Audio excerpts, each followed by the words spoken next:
परी की जादुई लिपस्टिक। मॉडल सिटी में एक प्रियंका नाम की लड़की रहती थी। वह एक ब्यूटी पार्लर चलाती थी। फिर एक दिन उसकी पार्लर में एक खूबसूरत परी आती है। सुनो, मुझे अपनी सहेली के शादी में जाना है, तो मुझे जल्दी से आप अच्छे से तैयार कर दो।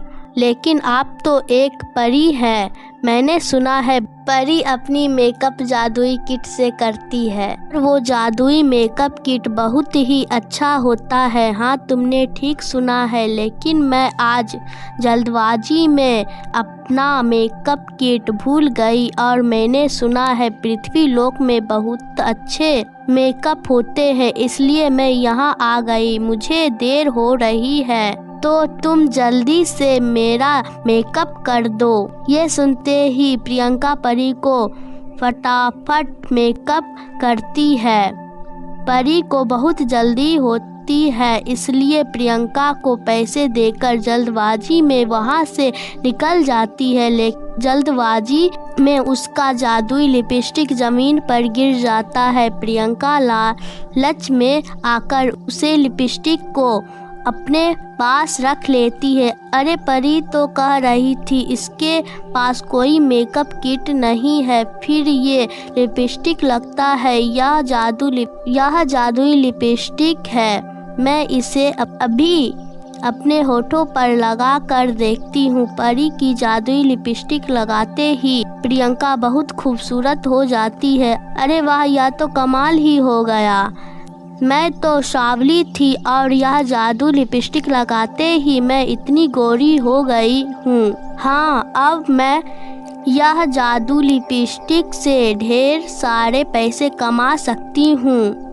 तभी एक औरत अपनी बेटी के साथ प्रियंका के ब्यूटी पार्लर में आती है। सुनो लड़की, 3 दिन बाद मेरी बेटी की शादी होने वाली है। जैसा कि तुम देख रही हो यह कितनी सांवली है। क्या तुम अब मेकअप से इसे सुंदर और गोरा बना सकती हो? आंटी जी, मैं आपकी बेटी को मेकअप से सिर्फ 1 दिन के लिए गोरा बना सकती हूँ, लेकिन आप चाहो तो मैं आपकी बेटी को ज़िंदगी भर के लिए गोरी बना सकती हूँ, लेकिन इसके लिए मुझे आपको 50,000 रुपये देने पड़ेंगे। हाँ, मुझे मंजूर है।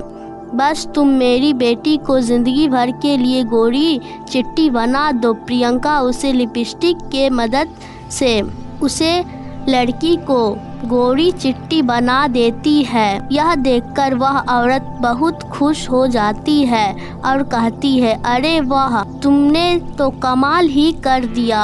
आज तक महंगे साबुन शैम्पू नहीं कर पाया, वह आज तुम एक लिपस्टिक से कर दिया।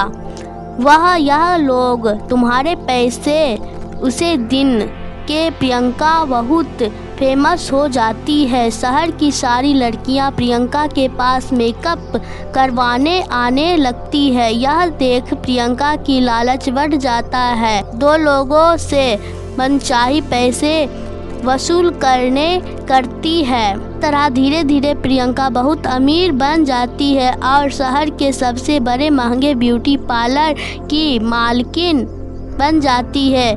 फिर एक दिन वह परी उसके पार्लर में आती है और कहती है, सुनो प्रियंका, जब मैं तुम्हारे यहाँ पिछले हफ्ते मेकअप करवाने आई थी तो मेरा जादुई लिपस्टिक तुम्हारे पार्लर में गिर गई थी। मुझे सब पता है कि तुम मेरी जादुई लिपस्टिक से इस्तेमाल पैसों कमाने के लिए कर रही हो। देखो, मुझे इस बात से कोई शिकायत नहीं है, जो हुआ सो हुआ। चलो अब मेरी जादुई लिपस्टिक मुझे वापस कर दो। नहीं परी जी, तुम्हें कोई गलतफहमी हुई है। मेरे पास तुम्हारी ऐसी कोई जादुई लिपस्टिक नहीं है। देखो, मेरे पास बहुत कम समय है, अब तुम यहाँ से जाओ। परी तब समझ जाती है कि प्रियंका एक लालची और मतलबी लड़की है, तो अपनी चोरी कभी कबूल नहीं करेगी। परी चुपचाप वहाँ से लौट जाती है। यह देख प्रियंका बहुत खुश होती है। ये तो बहुत बेवकूफ़ निकली, इतनी आसानी से मेरी बात मान गई। चलो अच्छा हुआ, मुसीबत टल गई। अब मुझे कोई परेशान नहीं करेगा। फिर अगले दिन फिर दुल्हन अपनी सहेलियों के साथ उसे ब्यूटी पार्लर में आती है और कहती है, मैं आपका बहुत नाम सुना है, आप चुटकियों में अपनी मेकअप से किसी को भी बहुत खूबसूरत बना देती हो। मुझे भी आप वैसा बना दो। मैं सबसे खूबसूरत दिखना चाहती हूँ। हाँ हाँ अभी लो। और प्रियंका दुल्हन की मेकअप करने जाती है। जैसे ही दुल्हन के होठों पर वो जादुई लिपस्टिक लगाती है, तभी दुल्हन कोयल जैसी काली हो जाती है। अरे तुमने मुझे काला कर दिया भगवान, मेरी क्या होगी, मेरी तो शादी टूट जाएगी। दुल्हन की ये सब हाल देखकर उसकी सहेलियां को बहुत गुस्सा आता है, तो प्रियंका की पिटाई करने लगती है। नहीं नहीं, मैंने ये सब जानबूझकर नहीं किया, मुझे छोड़ दो प्लीज़, माफ़ कर दो।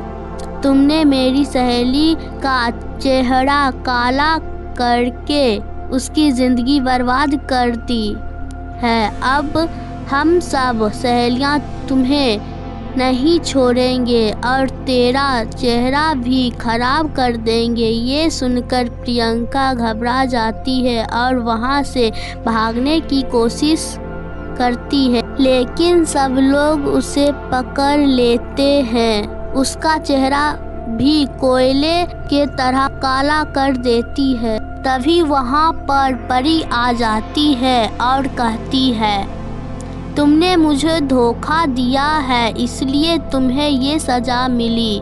तुम जब अपना चेहरा आईने में देखोगी तब तुम्हें याद आएगी लालच और झूठ बोलने की सज़ा कितनी बुरी होती है। और हाँ, ये काली तुम्हारे चेहरे से कभी नहीं छूटेगी, यह मेरा शराब है। उसके बाद परी अपनी छड़ी घुमाकर उस दुल्हन को ठीक कर देती है। इस तरह सब ठीक हो जाता है और परी अपनी जादुई लिपस्टिक लेकर परी लोग चली जाती है। इस तरह प्रियंका को प्रीति का पूरा शरीर बुखार से तप रहा था, लेकिन फिर भी वह उठकर किसी तरह से घर का सारा काम करती है और फिर सबके लिए खाना बनाती है। भाभी, ओ भाभी, कल से बाथरूम में सबके कपड़े ऐसे ही रखे हैं, धोए क्यों नहीं आपने? लगता है आप मम्मी की मार को भूल गई हो, तभी आजकल आपसे कोई काम नहीं हो रहा है।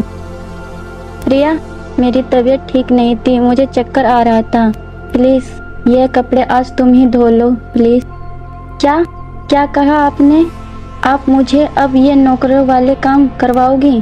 मैं आपसे ज़रा प्यार से बात क्या करने लग गई, आपने तो मेरे सर पर चढ़ना स्टार्ट कर दिया। मम्मी, मम्मी कहाँ हो, जल्दी इधर आओ। अरे क्या हो गया सुबह सुबह? मम्मी देखो ना भाभी को, अब वो चाहती है कि मैं उनकी तरह घर का सारा काम करूं और ये महारानी आराम करे। मेरे कहने का वो मतलब नहीं था प्रिया, आप सब लोग गलत समझ रहे हैं। तेरे सारे मतलब को मैं अच्छे से समझती हूँ। तेरी हिम्मत कैसे हुई मेरी बेटी को काम बताने की? ज़्यादा चर्बी चढ़ गई है क्या? इतना बोलकर कोकिला उसे एक थप्पड़ जड़ देती है। माँ जी, मुझे माफ़ कर दीजिए, मैं खुद ही सारे काम कर लूँगी, आपको शिकायत का कोई मौका नहीं दूंगी। इतना बोलकर प्रीति वहाँ से चली जाती है और बुखार में ही रोते रोते कपड़े धोने लगती है। तभी कपड़े धोते धोते प्रीति को चक्कर आ जाता है और वो वहीं बेहोश हो जाती है। तभी कोकिला वहाँ आती है। हे भगवान, इस ड्रामेबाज लड़की को तो बस सोने के लिए बहाना चाहिए। अब यह बाथरूम में ही सोने लगी।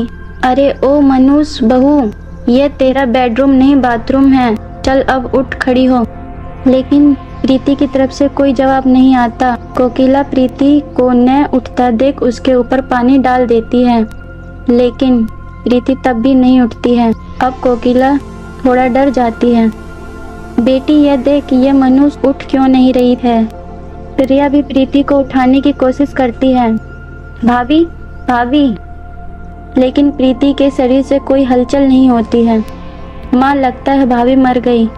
माँ, अब क्या होगा? अब तो हमें जेल जाना पड़ेगा।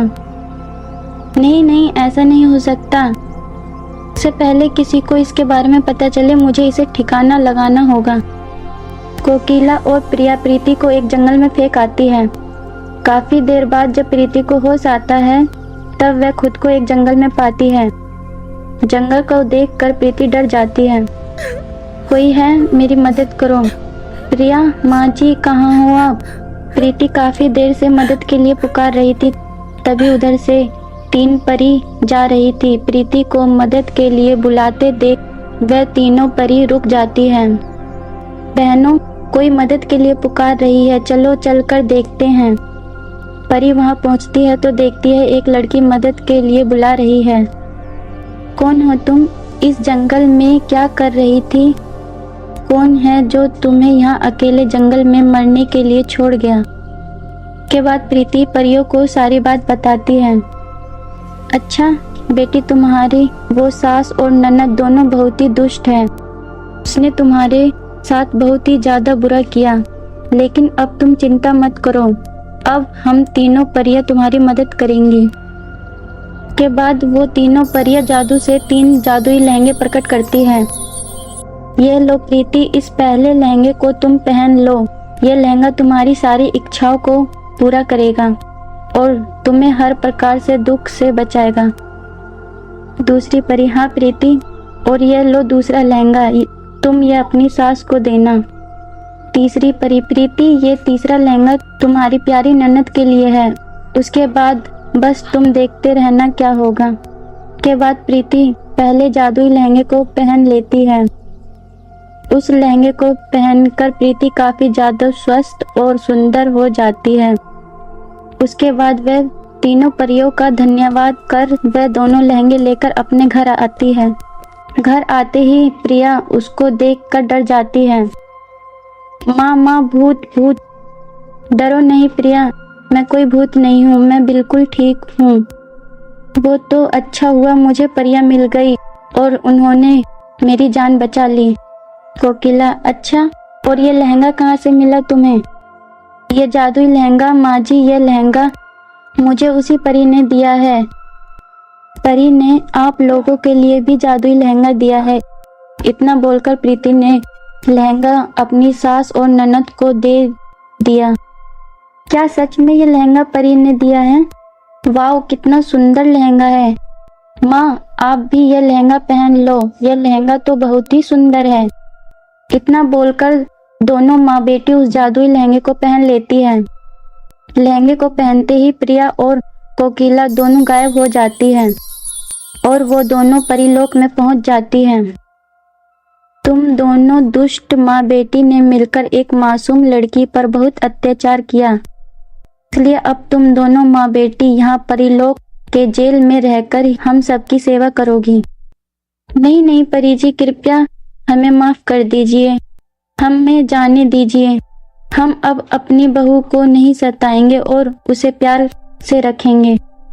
जी परी जी, मैं अब भाभी को कभी परेशान नहीं करूंगी, मुझे माफ कर दीजिए।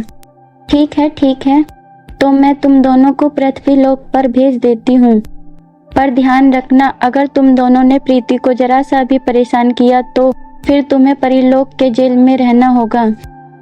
नहीं परी जी, ऐसा अब नहीं होगा।